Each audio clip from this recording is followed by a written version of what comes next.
I am going to go ahead and kick us off and get started. But welcome everyone to our final webinar in the NILOA series. So excited to have everyone with us. We are talking about transparency beyond the looking glass, tenets of meaningful transparency. So we've been chatting with each other and catching up on things, but please feel free to get into the chat and say hi to everyone and share, some interesting tidbit of something you're trying at home, whether it's the stand-up discarding board or the using the shower for things, or this is a great community to learn tips from. I am joined today in the transparency conversation by Ruth Slotnick and Christina. I know pictures we pulled them from things, but you can also see them in your Zoom meeting, so feel free to wave and say hello. And they are going to be sharing about an example from Bridgewater State University of how they're exploring sort of the muddy waters of a transparency journey, let us say, for that conversation.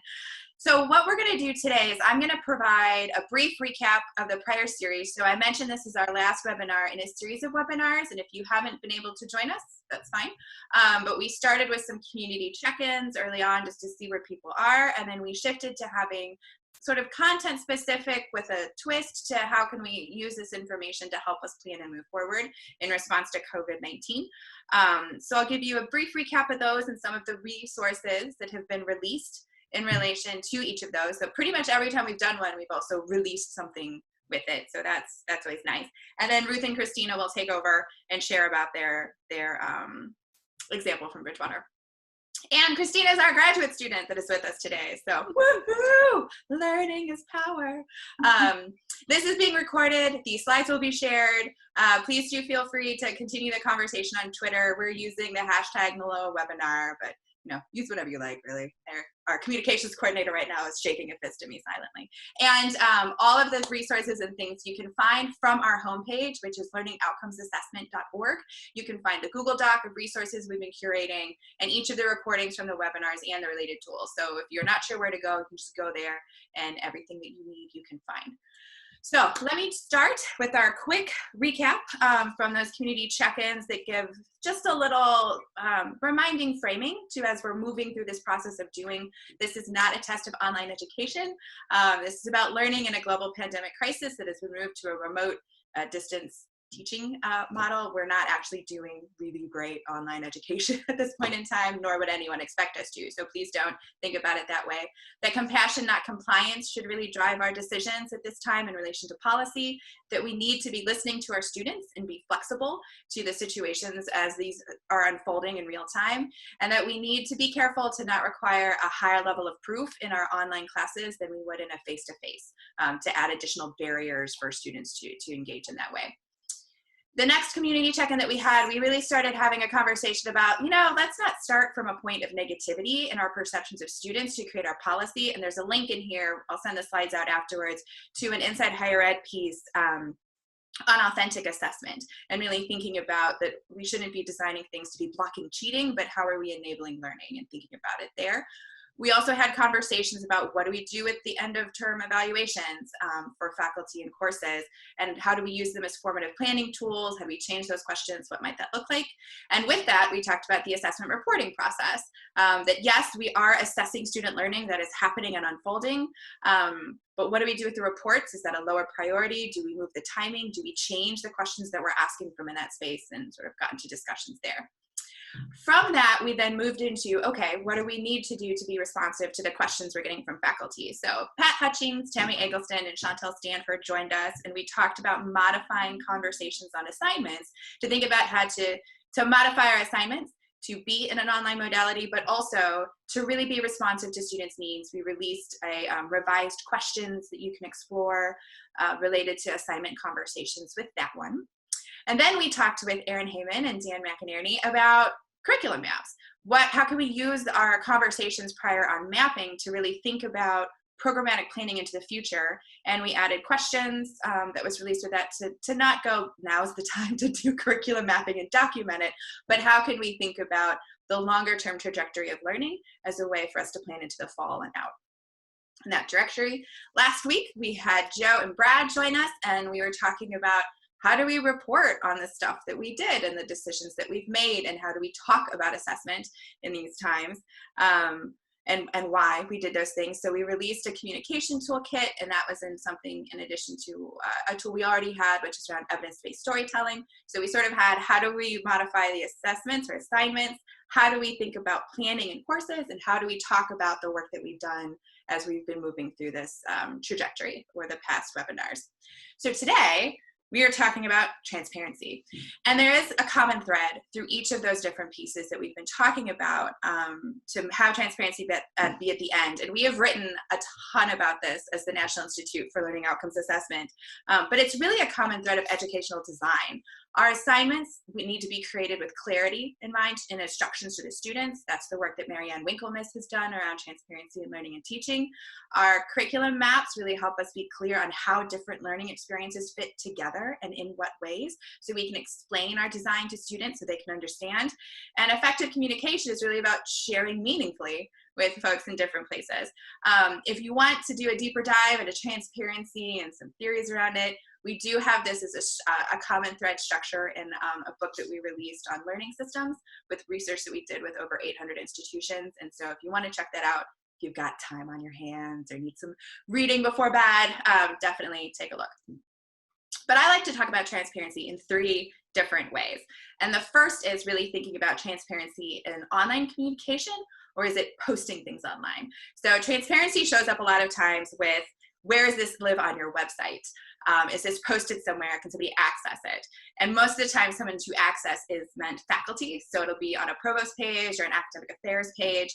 A student would need to know there's a thing called a provost to find it, for instance. And with that, it's really not about online communication. It's about a repository where information can be found. So we scanned institutional websites, created a transparency framework, which you see there, coupled that with featured website examples that we released through the newsletter to try to help people think about how can we do online communication, not simply online posting of information around assessment and student learning. What would that look like and what would that entail? So that's sort of one, is that online element in transparency. The second way to think about transparency is as a process. And you can think about this in relation to what is our assessment process and how transparent is our process of assessing student learning. Again, a lot of times this is very faculty specific. Do faculty understand why we're doing assessment in the way that we are and why we ask them to do these things? Do they understand our process, what their role is in it? Less often is this also something that's talked with students about, like, did you know that we have a process of assessment and those sorts of things. But this is also one of the reasons why we started the Excellence in Assessment designation, which you can learn about on our website, was to really help people understand that what is our transparency and why we do the things that we do. And there are some process questions there to think about, but it also helps us think about what for us is the purpose and the value of assessment for our institution and how can we move. So 1, you're thinking about transparency online. 2, you're thinking about transparency of a process. But the third piece is really transparency as a mechanism of learning. And this is where students really come into play, and why I'm delighted that Ruth is able to share and Christina is able to join us to talk about transparency that's targeted to students and is a part of the learning process.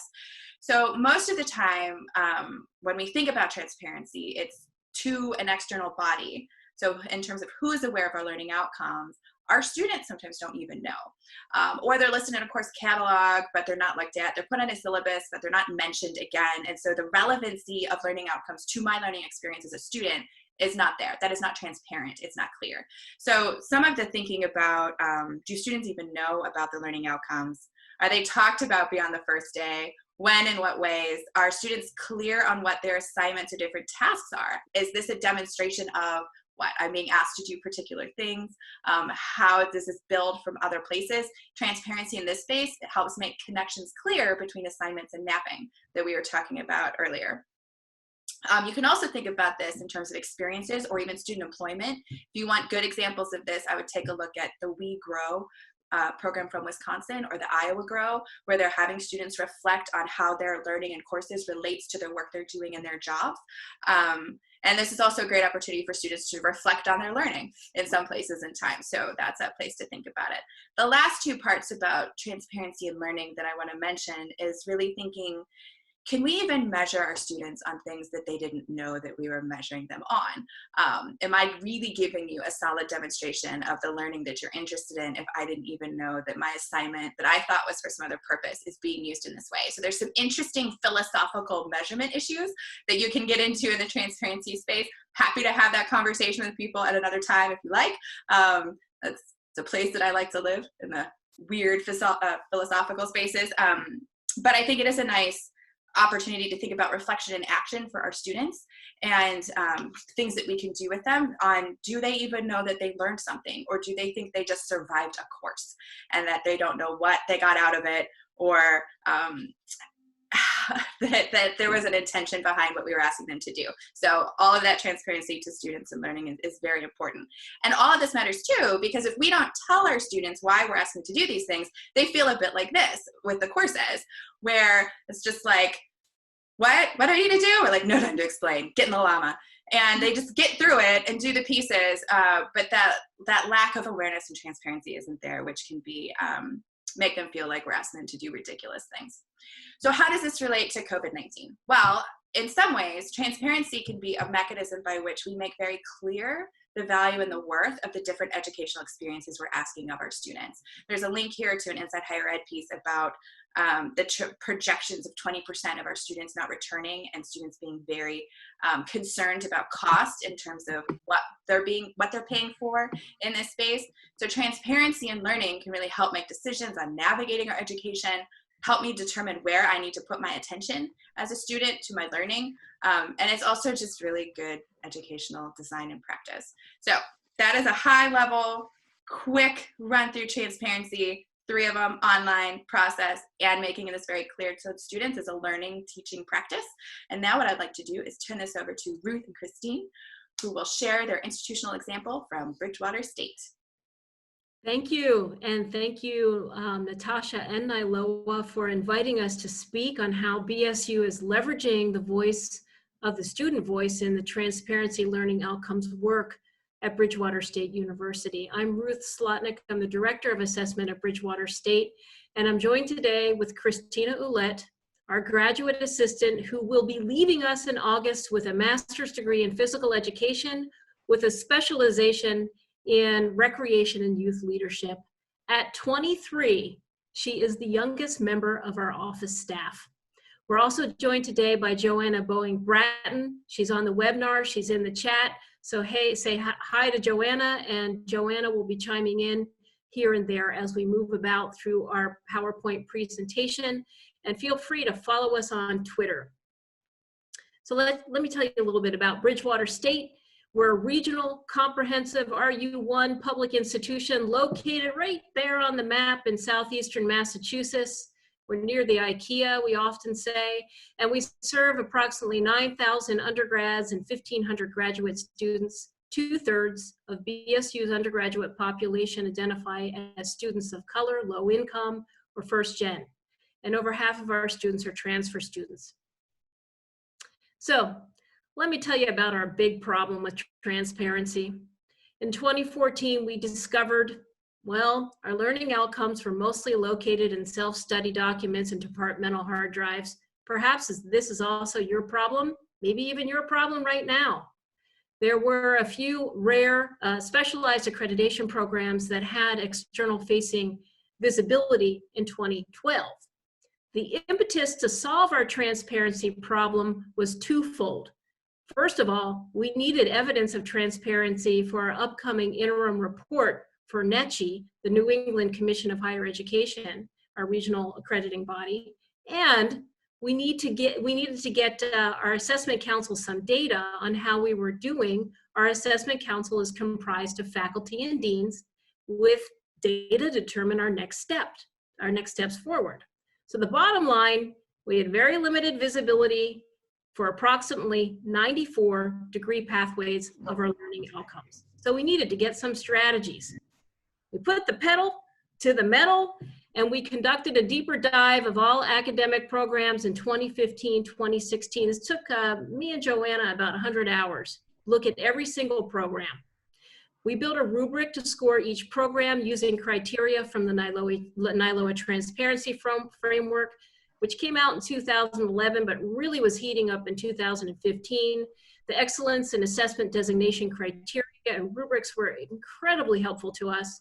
And of course, the NETCHI 2016 rewritten standards, specifically 9.16, where we had to show evidence of transparency, and we built a rubric with from 0 to 4, with a 0 meaning no transparency of learning outcomes to 4 representing a full transparency of learning outcomes. And in this case, we mean visibility of the learning outcomes.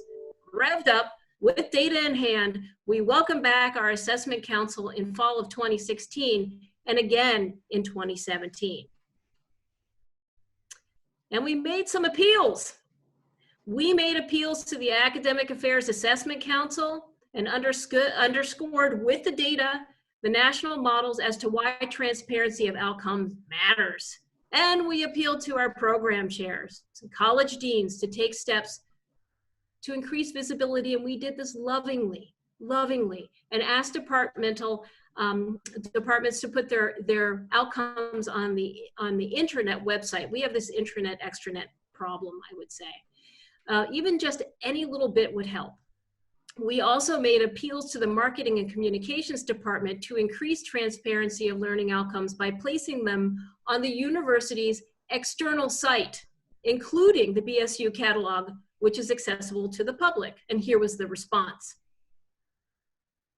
Yeah, right. And here was our data. Here's our data. As you can see, we had a rise in transparency from 2012, and this is mostly due to the departments placing learning outcomes on their intranet departmental web pages, which are not visible to the public and hard to find, and programs with required visibility from their specialized accreditation body were still putting their stuff out there. However, despite regular pleas to faculty, to deans, to marketing, we weren't moving the needle forward on our transparency initiatives. So what did we do? We scratched our head, we swore like sailors, and we rerouted our efforts by hiring Carrie. I mean, look at that smile. Our first graduate assistant to lead the transparency effort.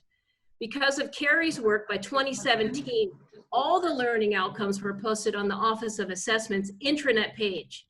Academic programs could at least stop by, get, review, or change their outcomes. And if students look for them, they could find them. We also knew people were visiting our webpage because we had statistics. And we could tell new faculty where to find their learning outcomes if requested, and they actually did at new faculty orientations. This was a big accomplishment, and the council smiled. And then Carrie graduated. That's today. You posted this today. Oh, hell yes. Yeah, whoever said that, hell yes. So enter Rafa, our next GA in 2018. Rafa was interested in researching student handbooks. And by the way, I want to say all of our GAs are not planning on being assessment practitioners. They happen to all come from the College of Education. So Rafa decided to look at student learning handbooks. He wanted to see where maybe the learning outcomes were in the student handbooks, and his results were startling. He presented the results to our council. Of the 14 student handbooks, none of them listed the learning outcomes. You could hear a pin drop. The council shifted uncomfortably in their seats, and they leaned forward and they started to listen to Rafa. He had some excellent suggestions for increasing campus-wide strategies for promoting transparency. I presented these strategies at an academic council made up of directors in 2018. The strategies were added to our intranet site. This is a big step forward. The council smiled, and then Rafa graduated. Enter Christina in 2019. So we started to get some traction action, folks. This is where we started in 2015. Over there on the left, that's just me and Joanna in the wooden wagon wheel bumping along, trying to get things moving for transparency. Then we hired our GA in 2017, and that's Carrie's face in the second wheel. And we gained momentum with Rafa. But the real driver to launching the transparency work was not us in the Office of Assessment, it was our student voice. Nobody was listening to us, even with the problematic data. Because of the work of the previous GAs and because of Christina's monthly presentations to the Assessment Council and her continual plea for making learning outcomes visible to students, the council started to take action. The deans spearheaded the request for the registrar to put the academic program learning outcomes into the publicly facing BSU catalog to make learning outcomes visible and current to current students and prospective students for the first time ever in BSU history. As the Dean of Undergraduate Studies proclaimed in my office out loud to all three of us, actually, this is a big win for our students. So it was like Christina fireworks. That's what I like to say. Christina kept rolling us along. She began to shape the transparency framework, and she started to conduct interviews with the academic deans to gain their perspective on transparency. We believe the deans were the linchpin to getting faculty to care about the learning outcomes, the transparency piece. We did, however, hit some bumps, didn't we, Christina? That's true, Ruth. We did hit some bumps. Hello, everyone. As Ruth mentioned, we were gaining momentum, but we hit some major potholes. And the first major pothole occurred when a tenured professor told me, right to me, that students don't care about program learning outcomes. And this is absolutely false. I think that students don't know that they should care about program learning outcomes because they aren't often exposed to them. To put it into perspective, my major during my undergraduate years at BSU seemed like a good fit at first, but I had a misconception about what the major was and what jobs could result from my degree. If I had known the learning outcomes beforehand, I would have chosen a different major. And instead I felt kind of trapped in what I chose. I loved learning about it, but I still felt sort of trapped. And I think many other students have similar experiences. Students who care about their learning will care about the outcomes. So another major pothole I hit was when a college dean told me that no one wants to talk to me about transparency. No one will sit down and talk to me about transparency. And thankfully, this is simply untrue. I've had great conversations with college deans and program faculty and staff from offices such as transfer services. And in fact, I had so many great conversations with people that I was able to develop the BSU transparency framework from a student perspective, which I'm excited to be able to share with you now.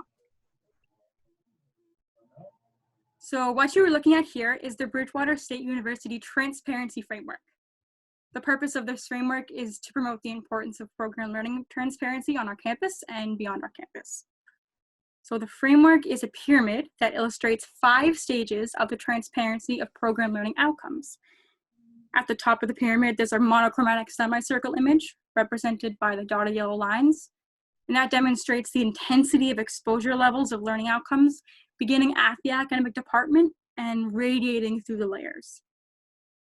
The exposure levels assure outcome transparency goes beyond the academic department, where the program learning outcomes are typically housed, to other key areas extending to the public eye. This model emphasizes and expands level 1, which pertains to the visibility of program learning outcomes. Visibility is the foundation of this model because if a student has difficulty seeing or finding the outcomes, not only are the outcomes not transparent, but a student may struggle to make a clear connection from their major to the outcomes. The continuum illustrates 4 possible stages on the visibility of learning outcomes where a campus, a program, or a department may be. And this stage represents BSU's initial phase of transparency, and it was the beginning focus of my work as a graduate assistant. Level 2 is active communication of program learning outcomes with students. So this level is about making sure outcomes are actively communicated to students, such as including program learning outcomes as a part of advising materials, and in those meetings and orientations, in marketing materials, and in required courses for the major. To take a step back for just a minute, when I started as a graduate assistant in the Office of Assessment, I hung my learning outcomes above my desk, and I generally didn't think about them.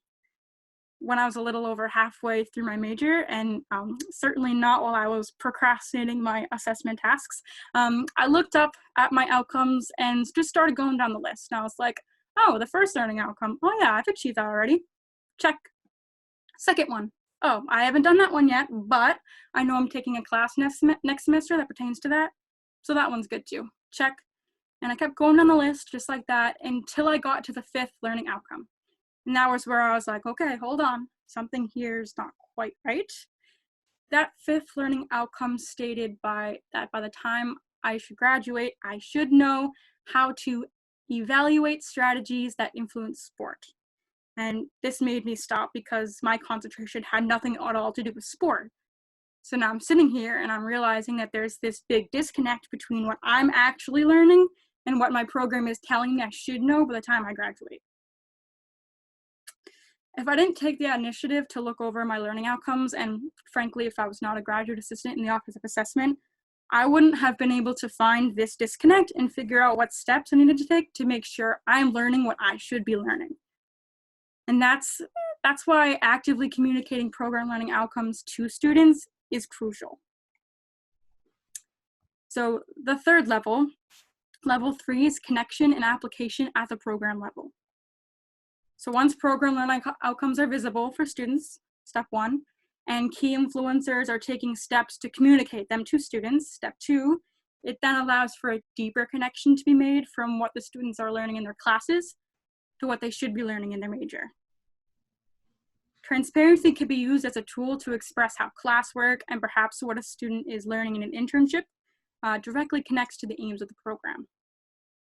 During my undergraduate program, I felt trapped and overwhelmed because I thought I would have limited options when choosing my mandatory internship. And thankfully, I had a great advisor who told me that I had a lot more choices than I thought.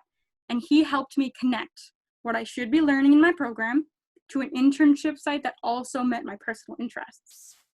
And that connection was vital for me to feel like what I was learning and doing was meaningful to me. And it wasn't just something I was forced to do in order to get a degree. Connecting students to the program outcomes for applied learning is a very effective strategy faculty can also employ. Next is level 4, which is integration beyond the program level. So this step transcends the program and integrates program learning outcomes to different areas within the institution.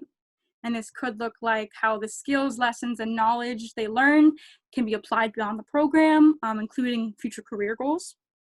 For some students, this may look like applying the skills they learned through their computer science major to making a logo for their after-school sewing club, or perhaps realizing that information they learned in a core sociology class 2 years prior has helped them better grasp the concepts being learned in their capstone.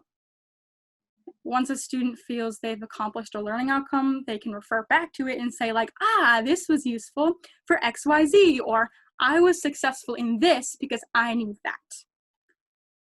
Reinforcement is a viable strategy that can be used by faculty and co-curricular program staff to extend learning beyond that classroom. This model that you see shouldn't be seen as steps that must be taken one by one necessarily. I like to think of it more like a game of Twister, where a university may have 2 feet in visibility and a hand in level 4, where program learning outcomes are being connected beyond the classroom. But maybe they were touching level 3 at one point, but they aren't anymore, and that's okay. I don't think they have to be in order for these first 4 levels. That's where I believe the last level comes into play. So level 5 is the highest level of transparency. To reach level 5, all other levels must be in place in order to support that highest level.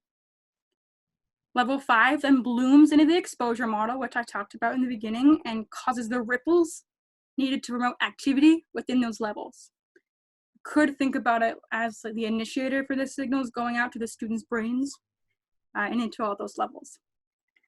So I want to encourage all of you listening to take this model and adapt it to fit the individuality of your own campuses, but to also try to see it from the point of view of a student. College is really hard. It's confusing. And as a first-generation college student, I had no one really to guide me. If program learning outcomes can help students be successful in their learning, and I'm telling you that they can, they need to be very transparent. So thank you all. And back to Ruth for a discussion on the current situation and further resources for you all. Thank you, Christina. I think it's very powerful to hear a student voice in this work. I hope you're feeling the same way. So here we are, all of us, the month of April. The pandemic makes the communication of program learning outcomes even more critical. And we're looking, we're going to lose our funding for our GA. But fortunately, because of the work of our graduate students, we know where to go next, and we'd like to share a couple ideas with you. So one way to involve the student voice is to identify key students or student groups to promote the visibility for prospective or current students. For example, the student groups could implore departments to get the learning outcomes on web pages. You could think about your student government groups. You could get more visibility of learning outcomes at orientation events and through marketing materials. Again, through the student voice and student groups asking for this information. You can empower students to ask how learning outcomes tie into their selection of their major, especially now during the pandemic. Students may be rerouting or rethinking their way to go. And as Christina noted twice in this presentation, she felt trapped. I don't think we want any of our students to feel trapped. Also, invite current students to share their stories of connecting program outcomes to classes, internships, and future career opportunities. Such stories can be broadcasted via the internet or via departmental pages, or having students talk to other students about this connectivity. So as we wrap up, we'd like to share a few resources with you.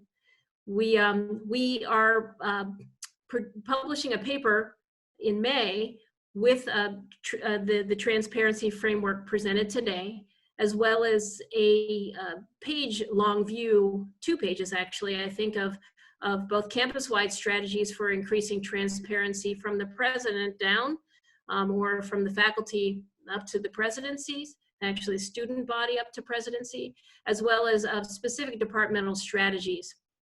So that will be coming out in May via the assessment and practice paper. Also in May, we will be presenting a talk at the Virtual Higher Education Assessment Conference sponsored by New England College. Not sure if Gavin's on the webinar today, but thank you to Gavin Henning for keeping that virtual conference, that conference going for us. And in June, Christina will be featured on an NILOA podcast that she gave in February. So you could hear her once again in a little more of an informal way talk about transparency. And today, right now, we are launching the BSU National Learning Outcomes Transparency Survey. What we'd like folks to do is to take the survey and give us an idea of where you think your institution falls on its transparency, as well as where you think programs fall in their transparency work, and what steps you might be taking to address transparency and involving student voice to increase learning outcomes visibility. So that's all we have for now. We appreciate the opportunity to talk about our work, and we look forward to hearing from you, whether you have questions. But thank you so much for listening, and thank you, Christina, for being the voice of the transparency work. We simply couldn't do it without you. I'm glad I got to be a part of this also. Thank you. Yay! Well, thank you to Ruth and Christina and Joanna for being in the chat and doing those things. But incredibly helpful. We will send out in the email with the slides and the recording and all of that a link to the survey. It's embedded here, but I'll just put it directly into that email so you can take it, and we'll be promoting that as well in our newsletter, but definitely do feel free to take that. And just the last couple housekeeping things, and then we'll switch this into open discussion. One is, while we are done with our webinar series, I'm doing another webinar next week. If you want to join us, I will be moderating a panel discussion in partnership with Watermark on May 5th about adapting assessment and focusing on outcomes during a crisis. So please feel free to join us for that one. And I do want to give a shout out that at the end, we are going to have a little dance party to celebrate Christina's graduation. So stick around for that. We'll do that in our last 5 minutes. But between now and then, I'm going to stop my screen share and we will open this up for discussion. So please feel free to unmute and talk, or go ahead and get in the chat and I will catch up in there. But Ruth, Christina, and I are open for questions or conversation on pretty much, keep it PG, but whatever you want. All right.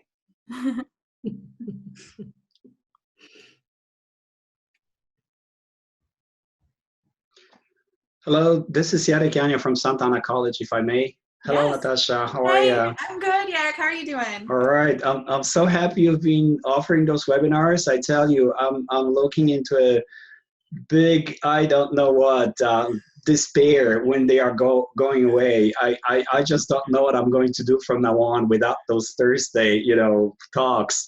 So I'm grateful forever. Let's see here. So if I were to go back to Ruth and Christina's presentation, and again, thank you, great work, absolutely. I think that the problem that I'm struggling with, and again, I am coordinating SLOs on my campus, but I'm also having this site-wide exposure through the California SLO Symposium that I coordinate once a year.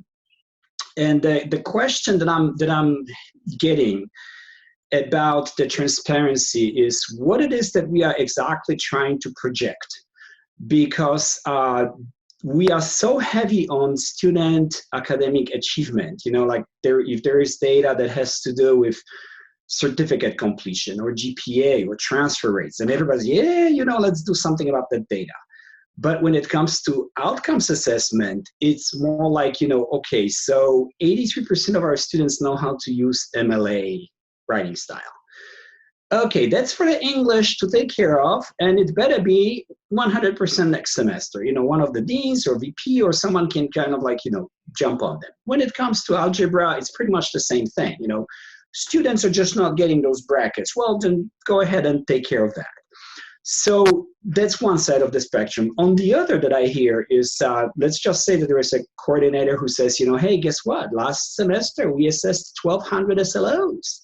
This year, the number went up to 1,500. Isn't that a success story?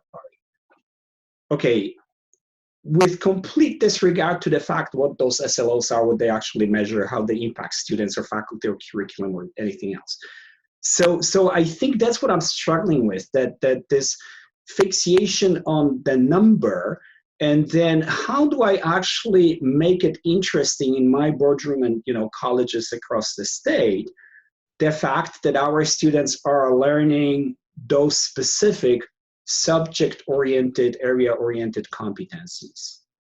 If I've articulated it well enough, I would appreciate the comments. Thank you. I'll give it a start and then let Ruth and Christina join in. Christina, you might have a very different perspective on it. But I think there's a distinction that comes into the transparency conversations around most people default, and maybe this is one of those word games that we get into in assessment that we like to play. There's a distinction around reporting and that some kind of output is transparency. So some sort of head nod to something has happened in assessment means we're doing our due diligence in a transparency space. I think what Ruth and Christina are really elevating up, and a lot of the work that we've tried to do in the transparency conversation, is this is about effective communication of the things that we value. And that's a very different bucket. But we live in a reporting bucket. We have requirements, we have accountability, things that we have to do, and at times that overtakes. And so assessment coordinators are in a very difficult position to be the tellers of interesting stories that boards and different administrators want to hear in a way that's not about marketing, in a way that is honest, and in a way that hopefully leads to some kind of action and betterment for students.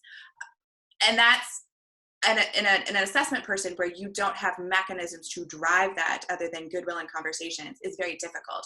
What Ruth has been able to do in this wonderful example is leverage the student voice, and Christina, not as though you're being used in this, but to elevate forward the role of a student going, hey, let's break the cycle of behavior patterns we've learned around assessment, that it's about an external accountability audience only. I have questions as a student. There are detailed things that I need to know.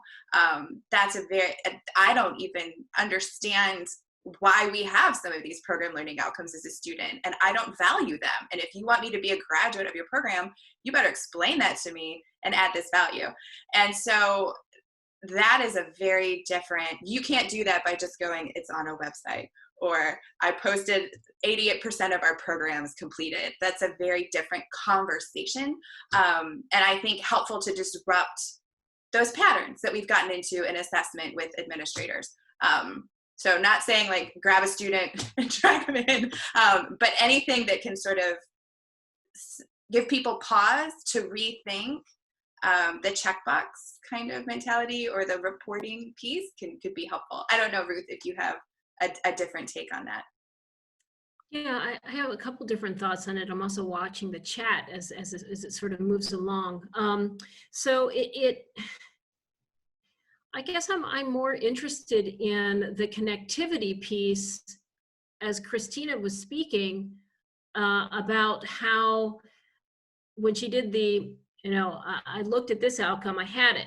This one was coming along. This one looked good. This one doesn't fit. And I think that's where if we're going to talk about accountability and measures, it's not a numeric game here. It's an alignment issue with the cognitive output, and I feel like the program has an opportunity to sound check with the student to make sure that there's a resonating relationship between the program and what the student's supposed to be learning. So I'm really less interested in the metrics that way. I'm more interested in the qualitative conversation with the faculty. And where we had sort of an equity issue is Christina would like to talk to the department about this misalignment, but it puts the student in a very awkward power dynamic. So, I don't know if I don't know if I'm addressing your question, because it just seems to me that the more connected piece it lies deeper in where the assessment council would stop in their tracks. They wouldn't take it from me. They wouldn't take the information from me, but they'll take it from Christina, which is my loss of not having the graduate assistant in the office because of budget cuts. And I will argue for a student back in as soon as possible. I think that to echo this though, and to get into one of the questions that popped up, we report on the data we have. And if we don't have information on these kinds of conversations, if we don't have that student voice, if we don't have a mechanism by which we're collecting students reflecting on these kinds of things, then we don't have those stories to tell. So instead we tell the stories that we do have with the data we've got, and that people are willing to share with us as well, or capture. And so in thinking about how can we get some of this student voice information, these are things that we talk about for our examples as taking no more than 5 minutes in a class. In each of your times or at the end of a course being like, hey, these were the learning outcomes that we were doing in this course. Where do you think you got these, and where, to make sure that lines up with what I'm thinking, and how important were they to you? Or was there something else that you learned that you think is more important? And that's helpful information for me as a faculty member in course design, but then it can also start to build in regular self-reflection on the student's part around those learning outcomes. Christina, I don't know if you have some ideas as well about ways to get student voice. Maybe we just ask you guys or something, but I'll let you ask us. Well, what I was thinking is, when I first started as a graduate assistant in the Office of Assessment, I didn't even know my program had learning outcomes. So when I first started my interviews with the deans, I first started by just going into their offices and sitting down and saying, well, what is transparency from your perspective? Like, I'm learning here, but I'm also trying to just figure it all out and see what it means from the perspective of the dean. So I sat down, and some responses that I got were kind of, it means different things to different people. But what I want it to mean for the students is that it's connected to their, beyond the classroom, to their future career goals. It makes sense, and it's integrated, multiple touch points. If a student is just told their learning outcomes once, I don't think that'll help. I don't think that'll stick. I don't think it'd be valuable at all. But if there's repeated exposure, repeated saturation to the student, if they're in the advising meetings, if they're talked about in classes and stuff like that, that is where it can really be used as a tool for students. They could be like, oh, okay, I get what this is for. Now I can go and use this for my own learning, for my own success going forward. So that was my thoughts on that. There was a question from the chat, Christina, about how did you talk to deans? What was your format? Did you have a structure? So I interviewed with the deans twice. I was fortunate enough to get all 6 of them to sit down with me more than once. And in the first round of conversations, it was more, like I said, about, I had a structure, I had some questions, but it was more about my learning. What does this mean to you? What does visibility mean? Could that be, like, does the word transparency make sense to you? Is visibility more what we're talking about? And I sort of discovered that it's all of the above. It's transparency, but visibility is part of that. So that was kind of my first conversation. And my second one was when I knew much more about assessment in general, and I had more of like a formal interview process. And I asked some similar questions to see differences. And I think what I was really looking for there was to see if there was a change in when I first talked to the deans about how much, not that they cared, because they all care, but like how much influence like my talking and stuff has had over them for wanting to promote the transparency of program learning outcomes. And what I found during my second formal talk was that they were more enthusiastic. They were like, oh yes, like I hear you, you want these, so how can I do, how can I help, what can I do? So those are my conversations, and I thought that was really powerful to talk to the deans because they have that perspective to interact with the students, but also, you know, they're higher up figures, so they have influence.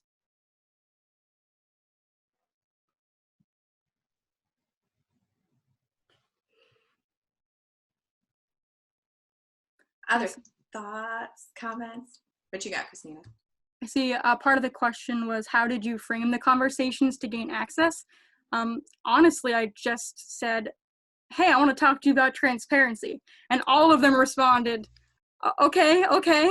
One dean was even, when I came into their office, like, okay, are we talking about the scores here? Like what are we talking about for transparency? And I'm like, no, I just want to see, like, how can I help you increase your transparency? So I kind of framed it as in, like, use me as a tool. Let me be your student voice. Let me help you increase your transparency for your college, because I want to see all the colleges do well. One point that this makes me think that is implicit, but I'd like to pull out from this whole conversation, is the process that Ruth has gone through is one of proving a pilot, right? Like showing the value as she goes to build each step in the next direction.